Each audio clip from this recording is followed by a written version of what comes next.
going on, fam? Happy Traditional Tuesday. As always, we are bringing you some fantastic traditionals, modern traditionals, slip joints, whatever you want to call them, on Tuesday, every other Tuesday. So today we have another pair of RoseCraft Blades. These are, again, thanks to the pass around. And we're just going to start with the first one I picked up here. Excuse me. We are looking at the Loosahatchie jack. Let's just crack on into it. So, you know how these guys always come. They have the butcher paper wrapped around. Just standard fare for these traditionals. Just wipe off any of the schmutz here. Let me just go ahead and get the blade wiped off too. Apologize, I should stage this a little bit better, huh? But, yeah, so this is a really beautiful slip joint. You're looking at sandalwood on this particular one. They do have a couple of different options. But, you know, of course, all natural materials.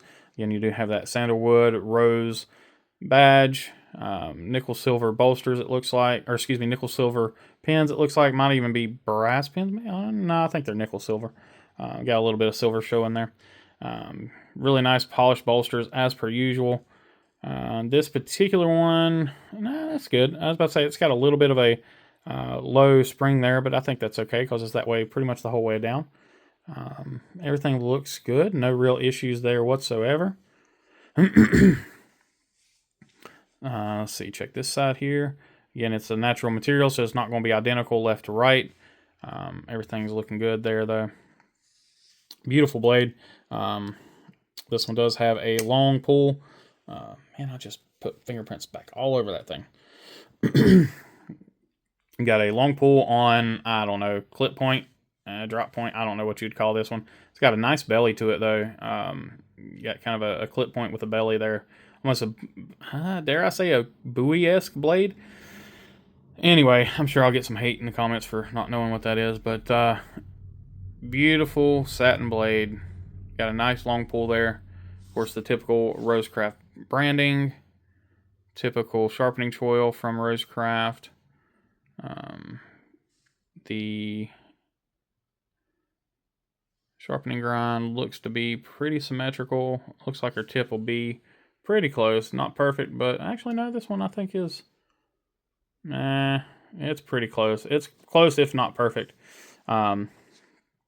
Nothing too bad there. Again, beautiful, beautiful wood. It's not, of course, it's not going to be the same, so it's going to be different left to right, just how it is. This particular one, we've got a much darker piece here on the shield side and a much kind of redder piece there on the other. Fantastic, fantastic in hand. I absolutely love how this feels in hand. This is another one of my favorites from them so far. I really like this, and the French Broad is another favorite of mine. So really great in hand. Beautiful knife. Edge still feels pretty good. Again, I'm not going to test this because it's a pass around knife, so I don't know what it's been through. But the edge still feels pretty good. Not the best, but it does feel pretty good. Action, or walk and talk, whatever you want to call it. Sounds great. Nail nicks long enough that it allows you to get far enough away from the pivot. Great stuff. All in all, easy enough to one hand close there. Not too shabby. So we'll go ahead and jump right on into the next one. So this is the Savage Creek Gunstock. Now this one here is a yeah, so I thought it's stag. So you do have again another natural material. You got stag handles on this. Again, another single blade, which is my absolute favorite. Really nice looking stag handles. Pins are actually done really, really well, which is hard to do on stag. On this side, again, pins are done exceptionally well. Very impressed with that. Of course, you do not get a shield on the stag. Polished bolsters, again, you got a nice little kind of a milling there on that top of the bolsters. Blade is centered. Springs and everything look great. None of this stuff should surprise you guys by now. This one has a little bit lighter spring than the Loosahatchie. Same, you got a clip point blade here, single nail nick. Grind looks to be pretty good.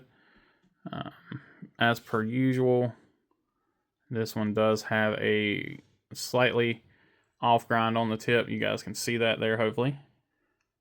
Yeah, not anything terrible. It's just, again, I'm going to show you guys this on every single knife. Yeah, another one that is a pretty nice one. The Gunstock handles are always really comfortable. It just kind of fits the hand really well. You got that nice palm swell, but it tapers down towards the blade, which gives you a really nice kind of kind of locks your hand in there really, really well. Again, walk and talk is fine. The spring on this one is a little lighter than usual with RoseCraft, but it's not light like it's bad. It's not a bad light. It's just lighter than what you would be typically used to from RoseCraft. That being said, I don't have any issues with either of these knives. Prices are a little steeper because you are, or at least a little steeper on the Savage Creek because you are dealing with a little more expensive material.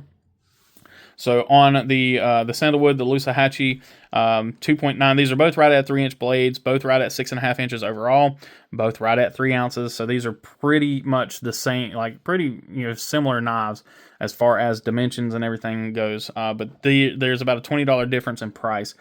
So your price, you're looking at the Loosahatchie, you're looking at $60, and I'm rounding these up. There's like $59.99, and then the Savage Creek is $80. So again, you do pay a premium for that more expensive material. But again, as per usual, don't have any real issues with the pricing on these guys. Your fit and finish that you're paying for, you're getting that. You're paying for the quality control that Andy and his team do. So they go through and they check these things, and that's why they do the second cells and all that stuff, the blims and everything. So yeah, anyway, with that being said, if you guys have any questions, hit me up in the comments. Let's talk. Let's figure out if we can't help you out. Other than that, I appreciate all of you guys for always commenting. The ones that do, just keep it up. I appreciate the love. We'll get this channel growing and continuing to grow, and keep getting you guys some what I think is hopefully some awesome content. But as always, the most important thing is that you continue to be kind, be humble, and be EDC. Take care.